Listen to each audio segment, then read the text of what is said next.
And we're live. Hey everyone, Ralston here, owner of Strive Academics. Today we will be, welcome to Ahead of the Curve, episode 6 today, where we'll be talking about how to maintain your knowledge during the summertime. So this is something that I really wanted to get to, switching things up from our previous sections talking about simple math tips and simple reading tips, because of course, summer is upon us pretty soon.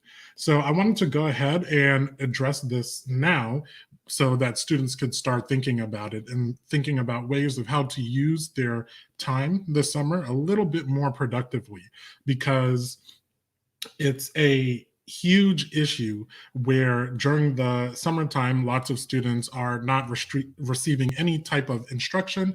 And because of that, they are not reviewing anything really for school. So as a result of that, students end up losing a lot of that subject knowledge.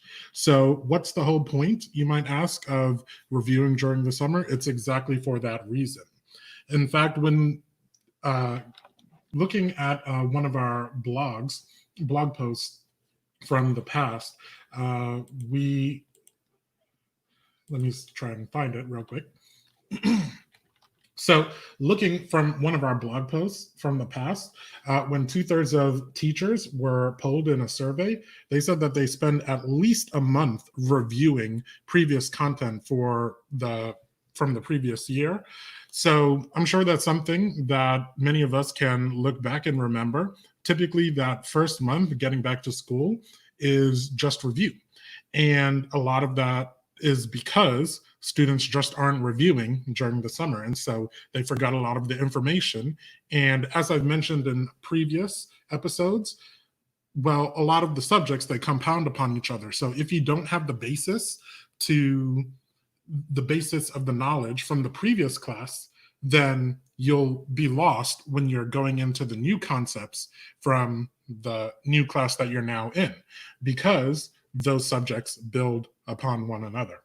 So it's important that students are doing at least a little bit of something to maintain.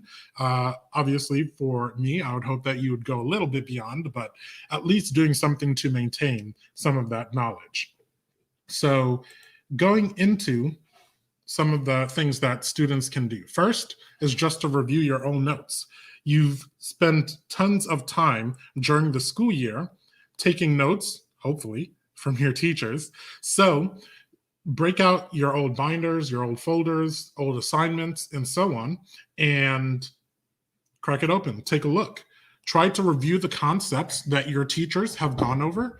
Try to review past worksheets. This might include something like reworking the problems, trying to maybe find a video to go back over the concepts and maybe review something else. Something, whether it's that you needed to gain a better grasp on the concept, or if it's just to keep it fresh and top of mind. Go back over those old notes that you have, because that's first and foremost probably the most valuable piece of information that you have.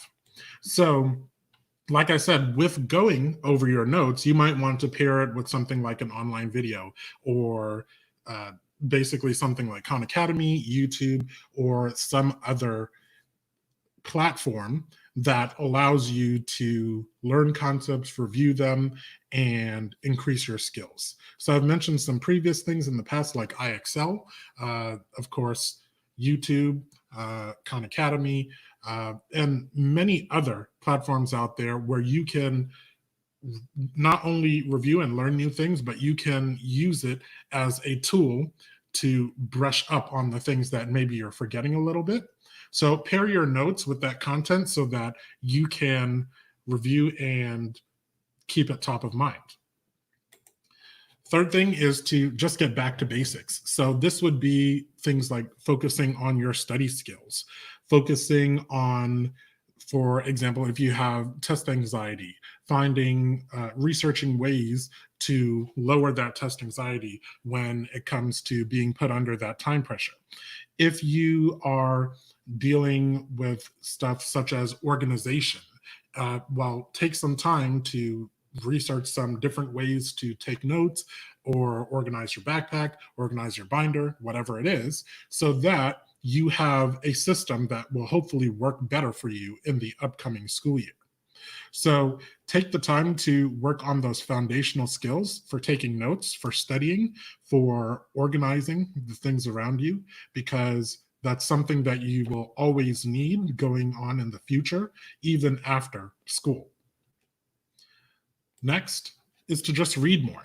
So I talked about this in the last episode where a big part of improving your knowledge, and especially when it comes to reading, of course, is to just read more.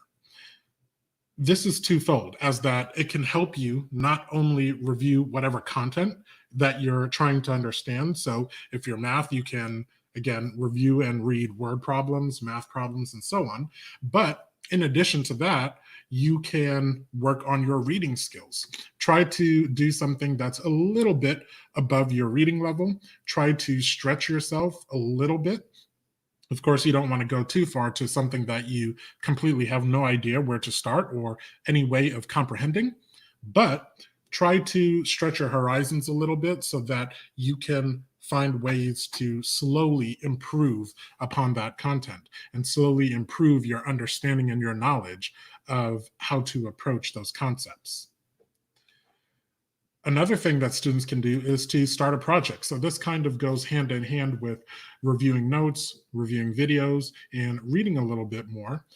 Two things that you can do. You can start a project just as something to, say, show for your resume, something to show your skills and the skills that you're trying to develop. It can be a way to hone your skills in the areas that you care about, but it can also be a great way to learn as well.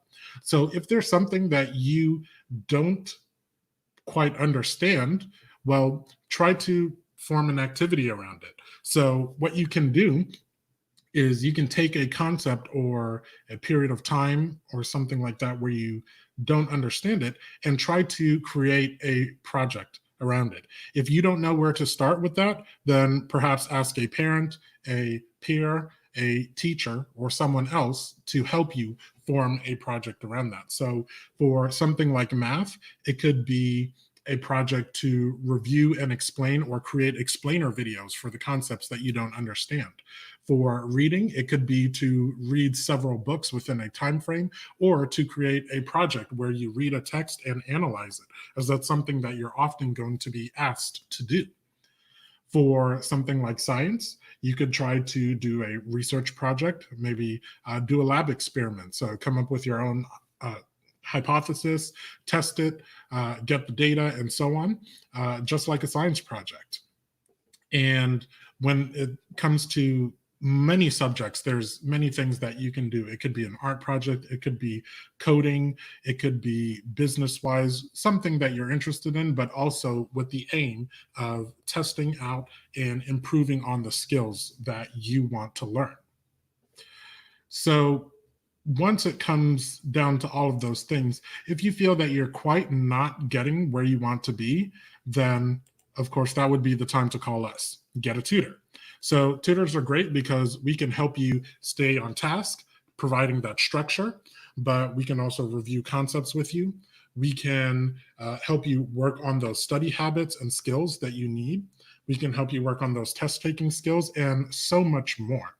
Tutoring is a broad field, and it could be anything from reviewing math concepts to working on those basics and foundational things and helping you figure out how you can learn more effectively, figuring out the systems and processes that will work best for you. As, of course, that's one of the major jobs of a teacher. So this episode's kind of short. I'm gonna leave things right there.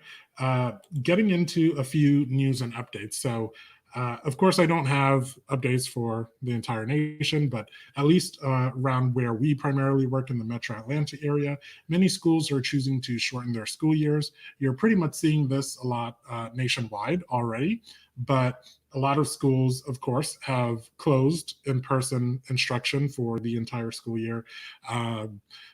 Those that have are typically also cutting the school week the school year. A little bit short too, so you'll see some of the schools around here, they've cut it by 1 or 2 weeks or so. Seniors that might get out earlier are pretty much a lot of students around here are, for seniors at least, are getting out tomorrow or very early in May, maybe next week if not. So there's a lot of things going on with that's basically leading up to a shortened school year. Of course, things are kind of played by ear right now, so there's not much direction as to what is really happening for the upcoming school year. But school systems are, at least around here, are being pretty diligent with providing play-by-play pretty much every week with those updates. Of course, you could get a little bit more information about that by joining our newsletter. Just go to our website, or the link is in the description, or you can go to striveacademics.com/newsletter. But in response to a lot of that, we've been pumping out a lot of resources. So I think I mentioned in the past episode that we will be starting to re-release and come up with new content for our YouTube channel. So on YouTube, we're going to be putting out a lot of explainer videos on how to do a variety of concepts, from ELA to math to science, reading, and so on. And so we'll be doing that. But in addition to that, we are putting out new worksheets as something that is continually a growing part of our business. So if you look on our Teachers Pay Teachers store or Etsy, and soon on our website as well, you'll see a lot of the resources. We've added about 14 new resources over the weekend, and we have plans to add many more for this upcoming month as well.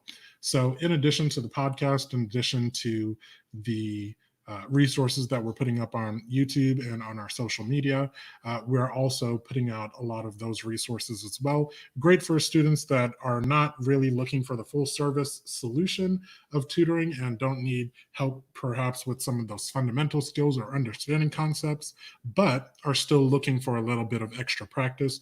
Or if you're a teacher, something to help guide with those lessons and lesson planning. So before we leave, I'll get into our resource of today. Today, I wanted to mention something that's greater for study habits and for note taking, as that's something that I was talking about up top. So this is a product that I particularly love to use myself. It's Evernote.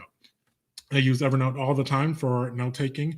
A great way of organizing things, keeping them in folders, kind of like Google Drive, but I think it's a little bit easier, at least for me, to organize things and keep track of it. So particularly when I'm looking for tools, especially if it's a digital tool, I am looking for something that is not only available on the website, but is also available in multiple places online. So I can access it from my phone, a tablet, on the website, from my computer if I don't necessarily want to get online. And Evernote does all those things. It's pretty much ubiquitous across the board. So I believe you can pretty much find it on any kind of platform that you might use, whether it's iOS or Android. And it's incredibly effective, at least for me, for taking those notes.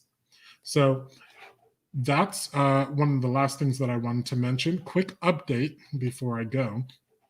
We'll also be moving the podcast to bi-monthly going forward. So as things are about to get a little bit busier for us due to finals time, and then going to get a little bit slower coming the summer, we're going to slow things down a little bit and move to releasing 2 episodes a month instead of the weekly episodes that I've been doing up until this point. So I'll give you another update if we decide to move back from that, probably around the time that the fall comes around, when the school year is beginning. But for the time being, we will go to bi-monthly releases. So that's it. I'll talk to you next time, guys. Have a good day.